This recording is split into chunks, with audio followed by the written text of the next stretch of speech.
Hello, and kamusta ang lahat? Ayan, happy Friday.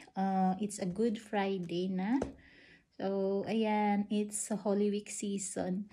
Nandito lang ako sa table kasi nag-aayos ako ng konting decor for the Holy Week season. Dito kasi common talaga to ang mag-decorate ng kulay dilaw from table napkins at saka sa iba't ibang klase dilaw. Kaya nakadilaw ako ngayon. Hindi. Basta ganun sila dito. Yan. Simpleng decoration lang naman ang ginawa ko. Yung mga abubot, nilabas ko. During Holy Week. Ayan. O, yan ang mga decoration ko ngayon sa table, sa dining table namin. Tapos dinagdagan ko ng konting mga stones. Stones, collection ko to ang mga stones. Pag napasyal ako sa ibang bansa, naghahanap ako ng mga stones. Ito ay galing Denmark. Ito galing Germany. Germany. Alam ko kung saan galing mga to. Ito galing Sopot sa Poland.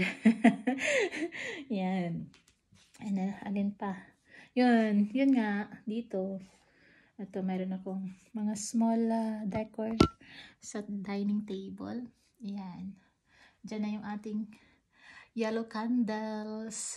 Ready na. Yellow napkins. Ready na rin. At saka, ito. Decor. Easter egg. Ginawa to ng anak ko nung maliit pa siya. I keep it para meron akong abobot na pang decor. Pag dito. Holy Week. And then, hindi pwede mawala ang ating Easter egg. Yan. Ginawa ito ng anak ko. Then, mayroon akong nilagay dito na candy. Yan.